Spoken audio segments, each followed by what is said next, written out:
The man Thomas More chose to narrate his perfect society. The traveler who spent 5 years living in it and came back to report what a world with no private property, no legal profession, and no king actually looked like. More named him Hythlodaeus, which is Greek for expert in nonsense. That name is sitting in the first pages of the book. It has been sitting there since 1516. And in 500 years of people using the word More invented, almost no one who borrowed it thought to ask what he named the man who described the place. That is where this video begins, not with the society More described, but with the name he gave the man who described it, and what that name tells you about what More thought he was actually doing, because the word utopia has escaped its author. It has been doing damage ever since. You have almost certainly used the word. You have heard it used. That's utopian thinking, a utopian vision. The word functions, in ordinary speech, as a synonym for an ideal too good to be practical. Something beautiful, something unachievable, something the speaker admires while conceding it cannot exist. The word carries warmth. It carries aspiration. It names the best version of something, the version that exceeds what the world will allow. That is not what Thomas More built into it. More coined the word from the Greek o utopos, not, topos, place. Utopia is, in its roots, no place, nowhere. The name of More's island is not the good place. It is the place that does not exist. More knew this. He built the paradox into the founding document of the book, into the prefatory materials he designed before a single reader opened to Book 1. There is a short poem in the front matter of the first edition, written by More under the persona of a utopian poet, that announces the distinction in plain terms. The island was called Utopia, it says, nowhere, because of its obscurity. But now, the poem continues, it should rightly be called Utopia, eutopos, the good place. The two words sound identical, spoken aloud. More was writing in Latin for a humanist readership that read Greek. The pun was not accidental. He placed it in the book's opening pages, before the narrative begins, and he spelled it out. I was Utopia. I should be Utopia, which means I am nowhere. I deserve to be called good place. The island that deserves to be called the good place is the island that does not exist. More embedded the impossibility in the name and then, in the poem, made the impossibility explicit. He did not hide this. He opened the book with it. And then he named the man who reports on this non-existent good place, Hythlodaeus. From the Greek hythlos, idle talk, nonsense, and deos, skilled, expert.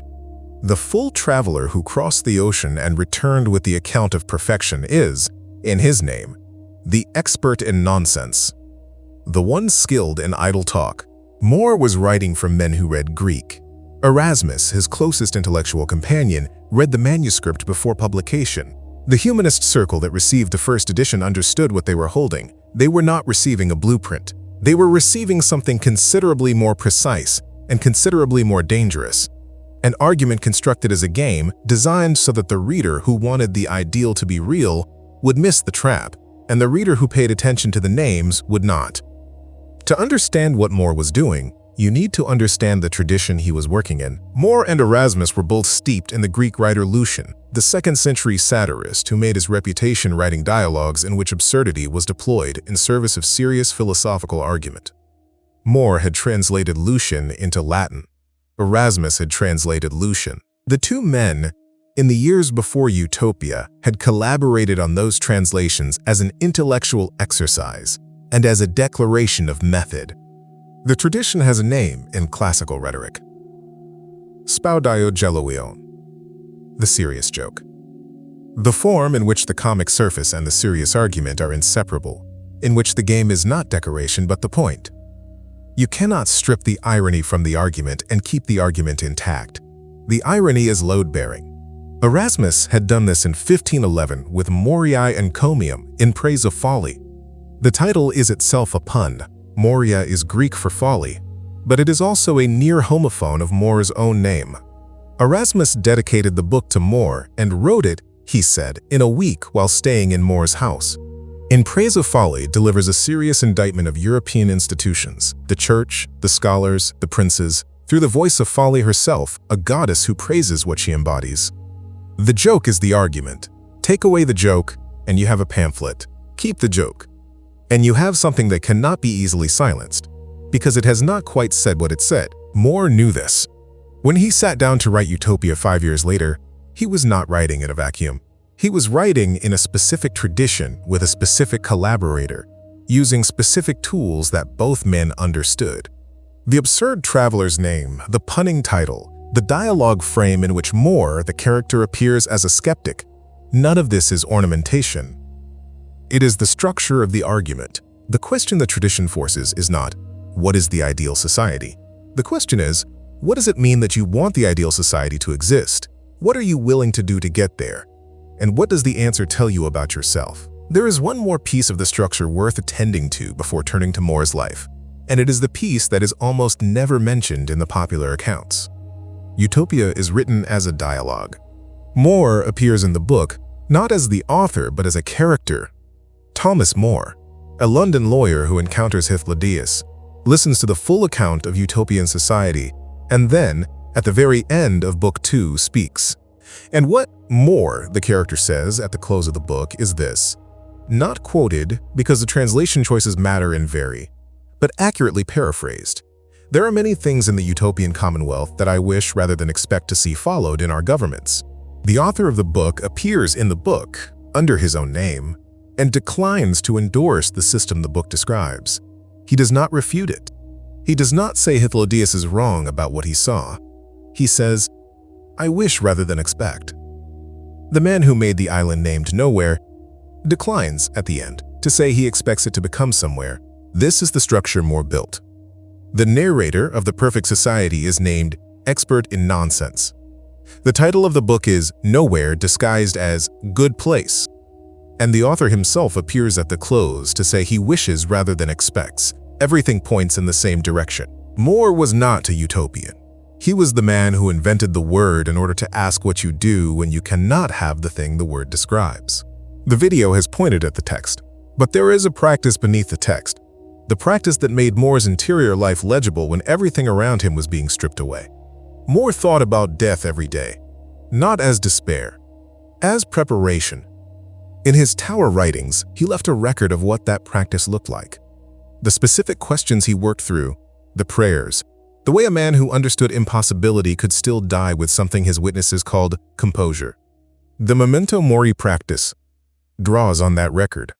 It is a 30-day reflection guide built from More's documented practice of daily meditation on death, daily prompts, primary text excerpts, and reflection questions for the reader who senses they should be thinking about this but doesn't know how.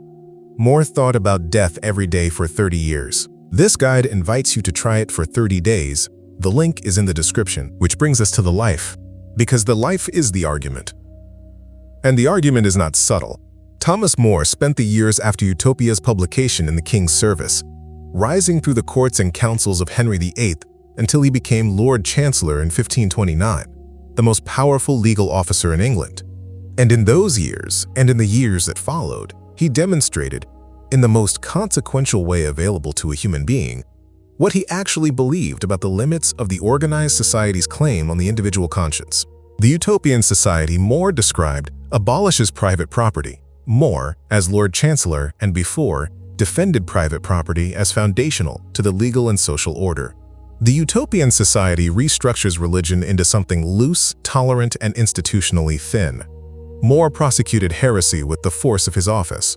The utopian society is governed by a rational consensus that dissolves individual interest into the common good. More refused, on pain of death, to subordinate his conscience to the consensus of the realm. He refused to sign an oath, affirming that the king's marriage to Catherine was invalid, and his marriage to Anne Boleyn legitimate. He refused to endorse the act of supremacy that made the king the head of the church in England. He refused. And this is the legal precision he deployed with everything the 30 years of statute reading had given him to say why he refused. He kept silence. Because the law required a spoken denial to constitute treason, and More would not give the state the weapon it had not yet manufactured. The man who invented the word utopia, who described a perfectly organized society in which every institution functioned for the common good, in which consensus governed, in which the individual interest was dissolved into the rational whole, chose death rather than submit to a state that claimed exactly that kind of total authority. He was executed in July of 1535. He made a joke on the scaffold about the weakness of the platform. "I pray you, Master Lieutenant, see me safe up, and for my coming down, let me shift for myself," which his witnesses recorded and which has been read ever since as bravery performing itself, as the composure of a man who had made peace with dying. It was that. But it was also evidence of something more specific, an interior that the situation could not reach. The man who spent the morning in prayer and the afternoon on the scaffold could joke about the scaffold because the scaffold was not the thing he was most concerned about. He had written from the tower that he feared death. That is in the record. The dialogue of comfort against tribulation, written in the tower while he was waiting for the outcome he understood was coming, is not a document of serene acceptance. It is a document of a man working through his terror with every intellectual and spiritual resource he possessed. He was not performing composure, he had arrived at it. And the scaffold joke was evidence of the arrival, not the performance. The life is the refutation of the book.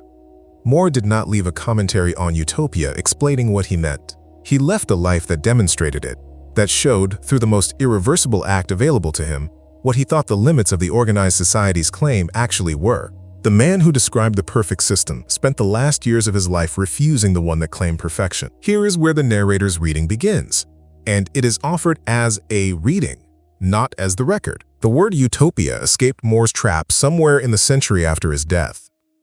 By the time the great utopian projects of the 18th and 19th centuries were being constructed, the Greek wordplay had been functionally forgotten. The word had lost its prefix of impossibility. It had become a synonym for the ideal, the aspiration, the achievable best.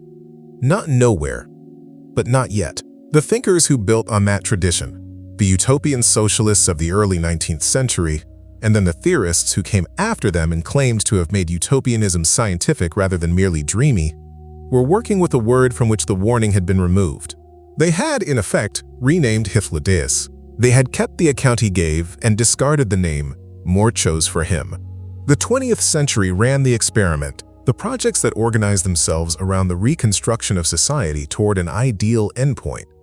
The elimination of private property, the dissolution of individual interest into the collective, the subordination of conscience to the demands of the rational whole, produced in aggregate the largest deliberate human catastrophe in recorded history. This is not a partisan claim. It is the conclusion of historians across the ideological spectrum who have spent their careers accounting for what happened. More did not cause this. The line from Utopia to the gulags is not a causal argument that would survive scrutiny. What the line is, and this is the narrator's reading, offered honestly as such, is a question that the century raises retroactively about the book. What happens when the warning embedded in the word is stripped away? What happens when the ideal is treated as achievable rather than impossible?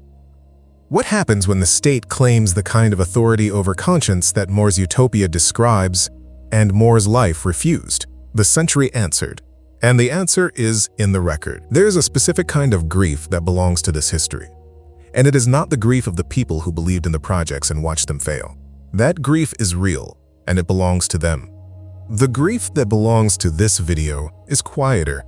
It is the grief of 500 years of a word used without its author's meaning, of a warning that was built in, embedded in the names and the structure and the frame, and that escaped anyway. More could not prevent it. He wrote the trap, and the trap was sprung, and then the century used the word he invented to describe the thing he refused. He would have recognized the pattern. He spent his last years watching men of reasonable intelligence and sincere institutional loyalty sign the oath he would not sign.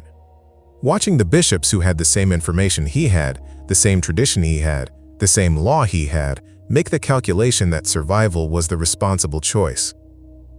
He watched the institution accommodate itself, by degrees, each degree defensible in isolation, until the thing it had been was no longer there. He did not argue with them publicly. He kept silence, not because silence was safe. Everyone who mattered knew what his silence meant, but because the argument he was making could not be made in words without giving the state the very thing it needed. The argument he was making was the life itself. When you use the word utopia now, when you hear it used, when you watch the culture deploy it as the name for something admirable and distant and worth building toward, you are hearing a word whose author named it nowhere, whose narrator he named expert in nonsense. and whose system he refused. At the cost of everything available to a man in the 16th century to refuse. He did not think the ideal was achievable. He thought the desire for the ideal was the most dangerous thing in political life. Not because the ideal was wrong, but because the desire to impose it required a claim on conscience that no state had the authority to make. He thought this before the century that proved it. He thought it when the claim was made by a king he had served for 20 years, and a church he had defended against every challenge he had encountered, and an institution he had given his professional life to. And he said so. Not in words, in the only grammar that could not be argued with. The question that remains, and it is smaller than the one this video started with, and deeper, if Moore embedded the warning in the word and the word escaped anyway, if the trap was sprung and the century ran the experiment and the record is what it is, what do you do with a tradition that was right about the most important thing and was not listened to? Moore knew the answer to that too. He left it in the tower letters, in the dialogue of comfort, in the scaffold joke, and in the silence that was not cowardice. You hold it, you transmit it as carefully as you can to the people who come after you, and you understand that what you are transmitting is not a blueprint, it is not a system. It is a set of limits, the limits of what the state can claim, the limits of what the ideal can demand, the limits of what a man can be asked to sign. The tradition does not promise the good place. It never did. The man who named it Nowhere knew that from the beginning. What the tradition promises, and what it has delivered to those who paid attention, is something considerably more durable than the good place. It is the knowledge of what it costs to hold the line between conscience and the claim that would dissolve it. And it is the record of the people who paid. If this raised the question of how Moore prepared himself, how a man who understood all of this could walk up a scaffold with a joke on his lips, the link in the description is where that question goes next. The Memento Mori practice is a 30-day guide built from Moore's documented practice of daily meditation on death. Moore thought about death every day, not as despair, as the practice that made everything else in his life legible. 30 days. The link is below. There is an institution, a church, a denomination, a school, an organization that you gave years to that has quietly become something different from what it said it was. Name it if you can in the comments, not to condemn it, because the full account of what happened to it and what you do now that it has is the conversation this channel is for.